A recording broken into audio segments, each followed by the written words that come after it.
नमस्कार. आयुर्वेदिक औषधी वनस्पती या चॅनलमध्ये आपले स्वागत आहे. या चॅनलद्वारे आपण विविध आयुर्वेदिक औषधी वनस्पतींचे व्हिडिओ बघत असतो. आज आपण आपल्या फुफ्फुसामध्ये जे काही कफ साचते ते कफ आपल्याला खूप त्रासदायक असते.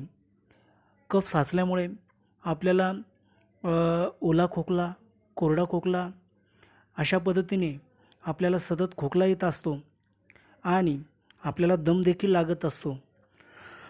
आपल्या शरीरातील कफ निघून जाण्यासाठी आपल्याला हा उपाय अतिशय फायदेशीर ठरत असतो.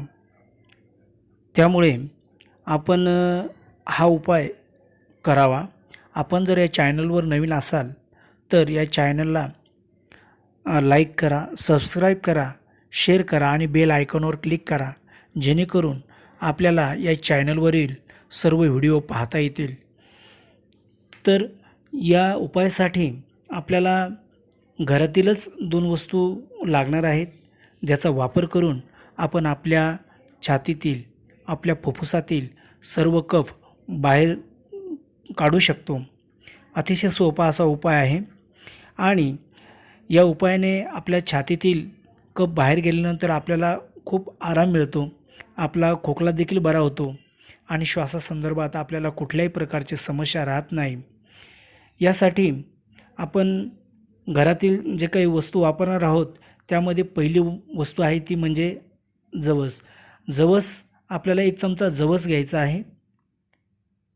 तसेच दुसरी जी वस्तू लागणार आहे ती म्हणजे 1 चमचा तीळ.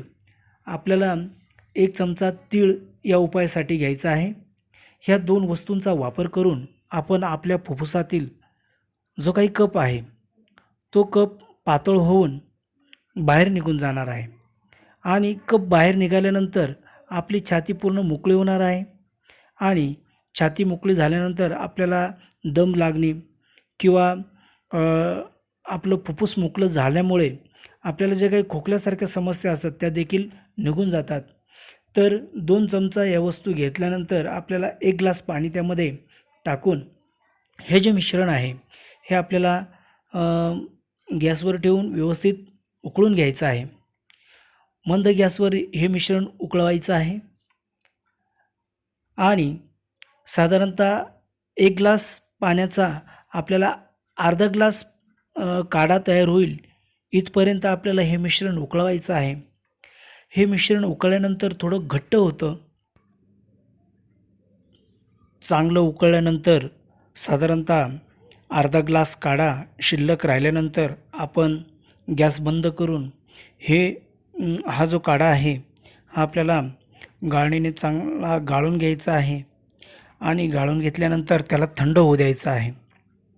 थंड झाल्यानंतर आपल्याला या काढ्याचा आपल्या आरोग्यासाठी वापर करायचा आहे. हा काढा आपल्याला सलग 8 ते 10 दिवस घ्यायचा आहे. सकाळी उपाशीपोटी घ्यायचा आहे. त्यामुळे आपल्या शरीरातील कफ बाहेर निघून जातो आणि आपल्याला त्यापासून खूप आराम मिळतो. या पद्धतीने काढा आपल्याला थंड झाल्यानंतर या ग्लासमध्ये गाळणीच्या साहाय्याने गाळून घ्यायचा आहे. व्यवस्थित ग्लासमध्ये हा काढा थंड झाल्यानंतर आपल्याला यामध्ये 1 चमचा मध घालून तो मिक्स करून घ्यायचा आहे. मध हे देखील खूप औषधी गुणधर्म असलेली औषधी आहे. त्याचा आपल्याला विविध आजारांवर फायदा होत असतो. ज्या व्यक्तींना डायबिटीजचा त्रास आहे अशा व्यक्तींनी मध न घालता हा काढा घ्यावा. त्यांना देखील या काढ्याचा अतिशय फायदा होईल. अशा पद्धतीने आपल्याला हा उपाय कसा वाटला ते मला कमेंट बॉक्समध्ये जरूर कळवा आणि यासारखे नवीन नवीन व्हिडिओ पाहण्यासाठी माझ्या आयुर्वेदिक औषधी वनस्पती या चॅनलला लाईक करा, सबस्क्राईब करा, शेअर करा आणि बेल आयकॉनवर क्लिक करा, जेणेकरून तुम्हाला नवनवीन व्हिडिओ पाहण्यास मिळतील. धन्यवाद.